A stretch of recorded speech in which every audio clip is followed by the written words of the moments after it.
L'être humain est une auberge. Chaque matin, une nouvelle arrivée.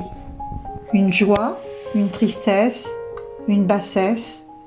Un moment d'éveil survient, tel un visiteur inattendu. Accueille-les. Même s'il s'agit d'une foule de peines qui, d'un seul coup, envahit toute ta maison, chaque hôte, quel qu'il soit, traite-le avec respect. Les pensées noires, la honte, la malveillance, rencontre-les à la porte en riant et invite-les à entrer.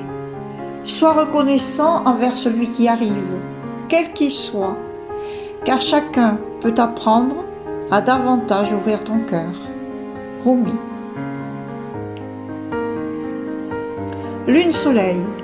L'astrologie ancienne, basée sur une approche géocentrique de l'univers, considérait le soleil et la lune comme des pures lumières, plutôt comme des corps célestes. Le soleil était la lumière diurne, la lune, la lumière nocturne.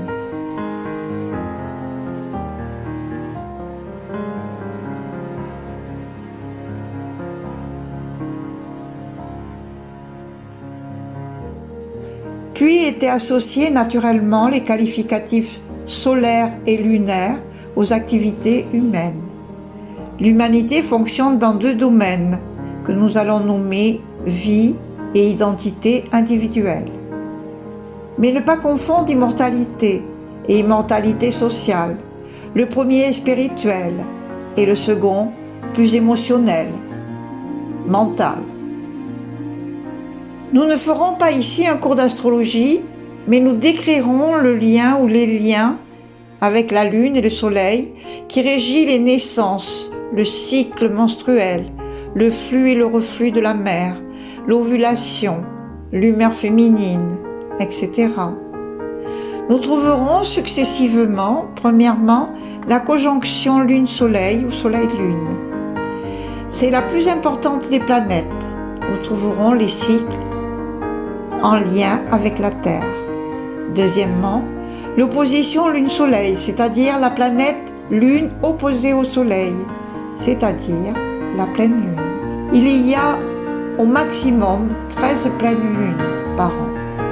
Troisièmement, les quartiers de la Lune, le premier quartier sera expansif et le deuxième quartier sera récessif. Pourquoi les femmes fluctuent comme la Lune? Pourquoi les femmes sont-elles si changeantes? Pourquoi les femmes passent d'une idée à une autre dans l'espace de peu de temps? Pourquoi les femmes fluctuent au niveau du poids? Pourquoi les femmes fluctuent au niveau de son humeur? Pourquoi les femmes connaissent des hauts et des bas plus marqués que les hommes? Nous pourrions penser que le cycle lunaire régit la psyché et surtout le cycle hormonal féminin. Pourquoi? La Lune change de signe astrologique tous les 2 jours et demi, tandis que le Soleil change de signe une fois par mois.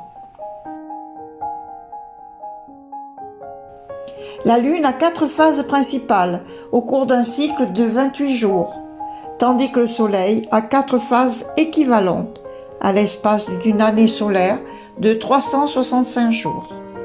Cela fait beaucoup de changements intérieurs à gérer, mais les signes Lion, Bélier, Sagittaire sont des signes solaires de transmutation, de transformation beaucoup plus rapides que les autres signes et cela provoque aussi une accélération de l'évolution psycho-émotionnelle ou de la psyché et vient se rajouter le transit de la Lune. Le flux et le reflux est une continuité naturelle. Il suffit d'être en conscience de la traversée de la Lune dans chaque signe du zodiaque qui nous concerne et qui ouvre les portes de transformation et de transmutation. Plus la conscience est en éveil et moins les difficultés émotionnelles seront présentes. Nous pouvons aussi rajouter les respirations liées au cycle des marées. En inspire chiffre pair et expire chiffre impair. Nous pouvons utiliser aussi cette méthode BMP 2.0 pour descendre à l'intérieur de la grotte, là où les mystères de la vie sont enfouis. Vous ne trouverez la paix qu'à l'intérieur de vos profondeurs. pas à l'extérieur. Cet extérieur qui n'est uniquement le reflet de votre intériorité, à tous les niveaux, et en supplément, toutes les richesses s'y trouvent. Cette asphyxie de la connaissance de la déesse et la suppression des énergies féminines furent provoquées et installées de génération en génération, de la lignée féminine et de la lignée masculine. L'abus de l'énergie féminine par les femmes, car ce sont elles qui donnent et inculquent l'éducation. Ce sont les 3 premiers chakras qui seront très actifs: la survie, la consommation et la reconnaissance de soi, qui amène à des dérives. Nous arrivons à une fin de cet abus par la prise de conscience de l'énergie de la déesse. À notre époque, l'énergie de la déesse est reconnue, ainsi que le féminin sacré. Il faut ajouter aussi que depuis des temps immémoriaux, on nous a fait croire aux dérives du matriarcal, ce qui est totalement erroné. La disparition de la déesse a bien été programmée et voulue, dans un objectif bien défini, ceci depuis l'ère du bélier. La femme est déesse par essence. Le sexe masculin doit reconnaître son côté énergie féminin, en prendre conscience dans l'observation de leurs actes, de leurs pensées, et de corriger les déséquilibres féminins, masculins à l'intérieur de leur intériorité. Les femmes doivent aussi visiter leur intériorité, les énergies de leur cœur, et constater qu'elles ont un côté masculin à rééquilibrer avec le féminin. Alors que ce travail sera accompli et finalisé, apparaîtra chez l'humain, homme, femme, un équilibre complet qui se reflètera sur la planète, et actuellement, il est en train de se poser. Cela amènera sur Terre un ouragan d'amour inconditionnel et en harmonie parfaite avec la Terre. Il y a une guérison homme-femme qui amènera un équilibre parfait. Ne nommons pas cela dans la tradition l'âge d'or? Une conscience accrue, une conscience pure, une conscience infinie, un amour sans fin qui est représenté par la lumière, ce qui signifie que le soleil est important dans la lunaison. La terre elle-même subira les guérisons et deviendra prospère et resplendira de paix, d'amour, d'harmonie et de lumière. Les phases de la lune.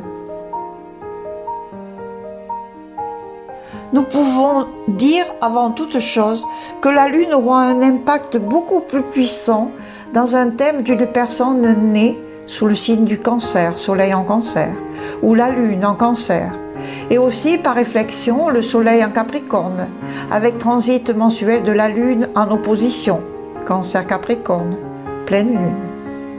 Le jour de la lunaison, la lune et le soleil sont conjoints dans cette phase. La lune n'est pas visible la nuit. On peut ressentir de la fatigue, de la vulnérabilité, phase de transmutation.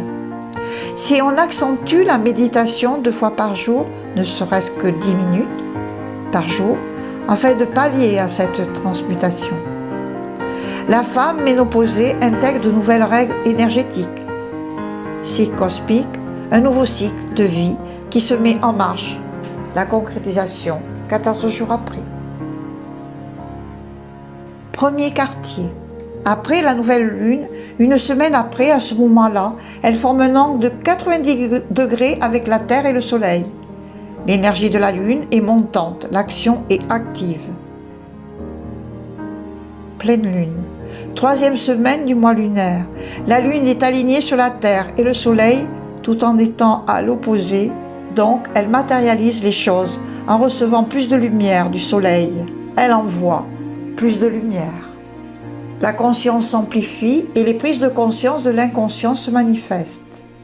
Ces moments très particuliers amplifient l'émotionnel, donc restez extrêmement vigilant avec soi-même, c'est-à-dire restez bien ancré. C'est un moment de communion intense avec nos propres désirs, nos propres besoins ou tout ce que l'on souhaite concrétiser. Dans les nouvelles sciences, les neurosciences parlent du système endocrinien et de l'activation hormonale sur la régulation de l'état émotionnel, dans des cas concrets, spécifiques, face à des événements de la vie quotidienne, par exemple le stress. En ce qui concerne les énergies de la pleine lune, elle favorise l'activation de la pituitaire et de l'hypophyse ce jour-là, y compris pour le jour de la nouvelle lune. Par conséquent, la méditation sera doublement activée. Dernier quartier de la lune, moment de calme, de relaxation, de silence, d'intériorisation, de contemplation. 6 possibilités de vivre dans le silence ou se retirer d'une vie active momentanément.